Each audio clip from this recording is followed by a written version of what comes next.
"Let's just be friends," she said after years of leading me on. So I ghosted her, dated her best friend, and let her watch as I built the life she thought she could do better than. Now she's texting me from her mom's couch while I plan my wedding to the woman who actually valued me. Hey viewers, before we get into the video, make sure to subscribe to the channel and hit the like button if you want to hear more stories like this. Thanks. Alex, we need to talk. Leah's voice carried that tone, the one she used when she was about to drop something heavy but still expected me to catch it. I'd heard it before when she quit her job without any savings. "Can I stay with you for a bit?" And when she got back together with her toxic ex. You understand, right? And now, apparently, it was for whatever came next. We were sitting in our usual diner, the one where I'd spent 2 years listening to her cry about terrible men. She stirred her coffee like it owed her money, avoiding my eyes. Classic Leah. So, she said, finally looking up, "I've been thinking, you're like my favorite person, but, the verbal scalpel that always cut me out of the life I thought we were building." But, she continued, "I don't think we're meant to be together, like romantically." She let out a nervous laugh. "You're my rock. I don't want to lose that. Can't we just stay friends?" The waitress refilled my coffee. I wondered if she'd heard this script before. Leah kept talking, filling the silence with explanations. "It's not you. It's just timing, chemistry. I don't know, but you'll always be special to me." I took a sip of my coffee. Black. No sugar, like the truth she was finally serving. "Sure," I said. "If that's what you want." Her shoulders relaxed instantly. She'd expected tears, bargaining, the same reaction she got from the guy she complained about. But I'd seen this coming. Hell, I'd paid for this coming. The dinners I covered when she was between paychecks. The nights I spent boosting her confidence after bad dates. The years of being her emotional safety net while she chased men who treated her like an option. Oh my God. Thank you for understanding. She reached for my hand. "I was so scared you'd hate me. This is why you're my best friend." I let her squeeze my fingers. Last free favor, I thought. She checked her phone. It lit up.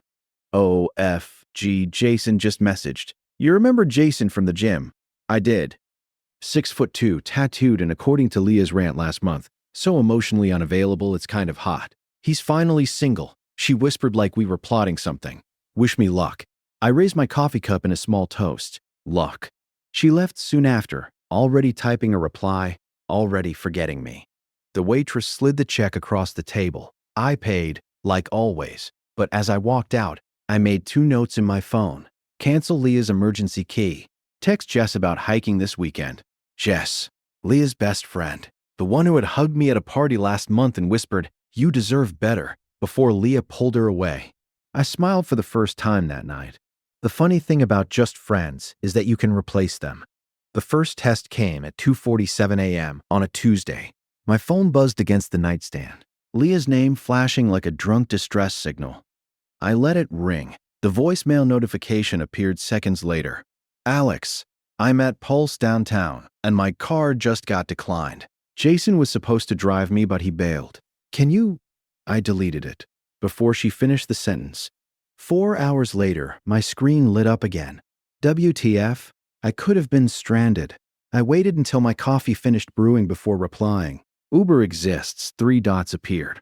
Then disappeared. I pictured her sitting in some diner booth, Jason's leather jacket draped over her shoulders, fuming that her human alarm clock had finally snoozed itself permanently. Jess thought the whole thing was hilarious when she came over that afternoon. "You're really committing to this whole not her doormat thing, huh?" She kicked her feet onto my coffee table, red nails catching the light. Turns out best friend was just code for a 24/7 emotional support hotline. I tossed my phone aside. Subscription canceled. Leah lasted 11 days before trying again. "Hey, can you help me move this weekend? You're always so good at this stuff." The smiley face almost killed me, like we were still stuck in some arrangement where her emergencies automatically became my responsibilities. I replied one-handed while flipping pancakes. "Busy. Doing what?" "Not lifting your bomb, Jess." Jess nearly choked on her mimosa when I showed her. "Holy nup," she gasped, wiping orange juice from her chin. "Who are you and what have you done with Alex?" The universe, always a fan of dramatic storytelling, delivered Leah's karma in 3 delicious acts. First came the Instagram stories. Leah and Jason at brunch, her fingers laced through his tattooed ones. #Solmat. The irony practically vibrated. Then came the passive-aggressive group chat messages about how hard he was to pin down.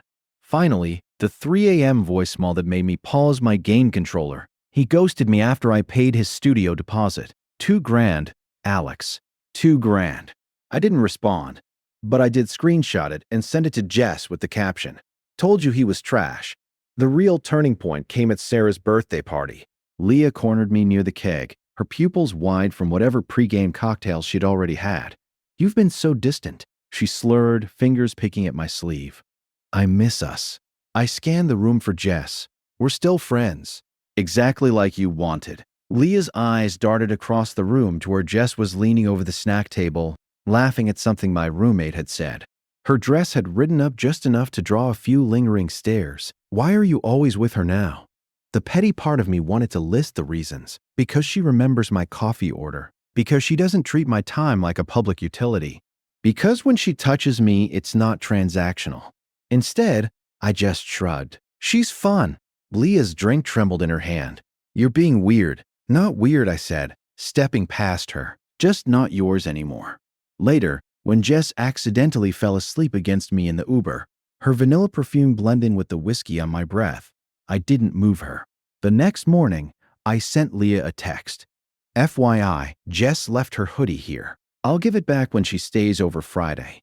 The 3 typing bubbles appeared, vanished, appeared again, then nothing. Perfect. The first time Leah truly realized her mistake was when her key didn't work. I watched through the peephole as she rattled the lock at 1:17 a.m. Her designer heels dangling from one hand, smudged mascara giving her raccoon eyes. "Alex," she shouted through the door. "Open up. It's freezing out here." I waited until she started pounding before turning the deadbolt. The chain stayed on. Her breath smelled like cheap vodka and even cheaper decisions.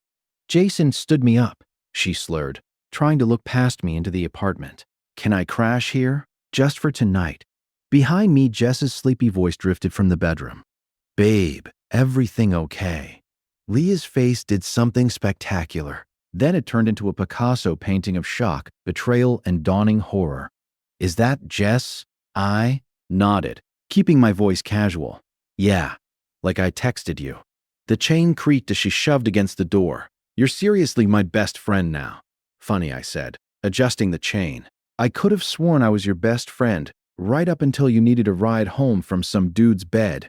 She opened her mouth, but I shut the door before the excuses could begin.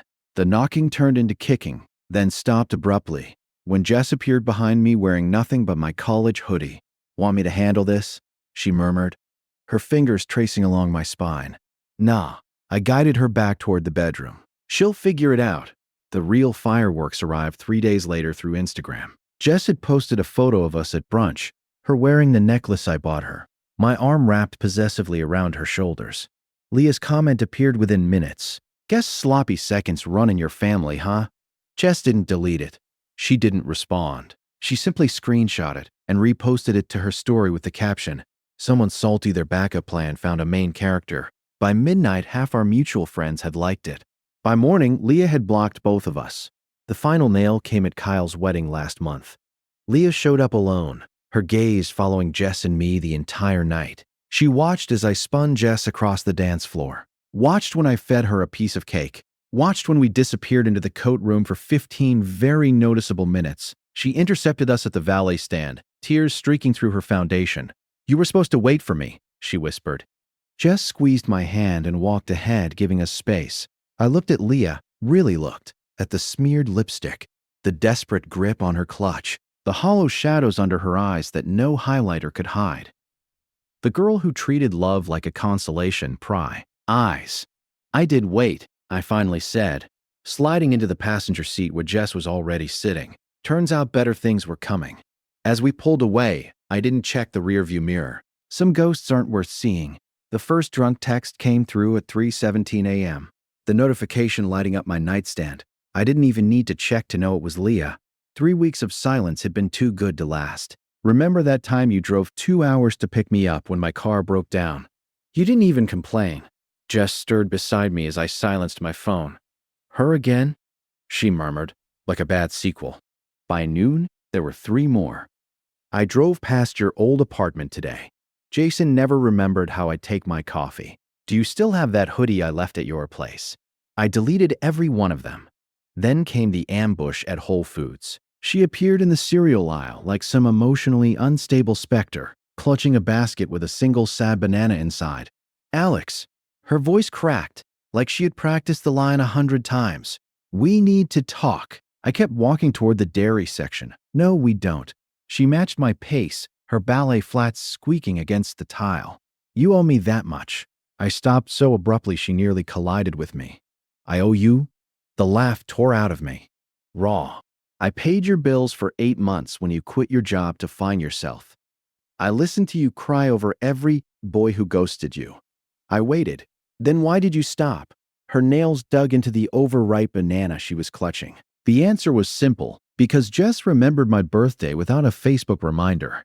Because she Venmo'd me her half of dinner, without being asked. Because when she said, I love you, it didn't feel like a hostage negotiation. But Leah would never understand that. So I just grabbed the oat milk Jess liked and said, UT. Ought me my worth, her mother called 2 days later. I knew it was her from the 617 area code flashing on my screen. I let it go to voicemail. Alex, honey, she's not eating. She quit her job. I found your old t-shirt under her pillow. I deleted it while Jess was buckling her sandals. Ready? She asked. The restaurant was packed when we arrived, but I spotted Leah immediately. She was sitting alone at the bar, swirling a martini. She wasn't drinking, just watching as I pulled out Jess's chair, as I kissed her knuckles, as I laughed at something she said, the sound carrying across the room. Leah's glass shattered when she dropped it. The bartender sighed like this happened all the time. We were gone before the mess was cleaned up. The last time I saw Leah, it was raining. She stood outside my building at 11 p.m. on a Tuesday, mascara bleeding down her cheeks in dark rivers. Her hair clung to her face. Her designer jacket was soaked through. She looked like a stray cat abandoned in a storm. Alex, she choked when I stepped past her to unlock the lobby door. Please.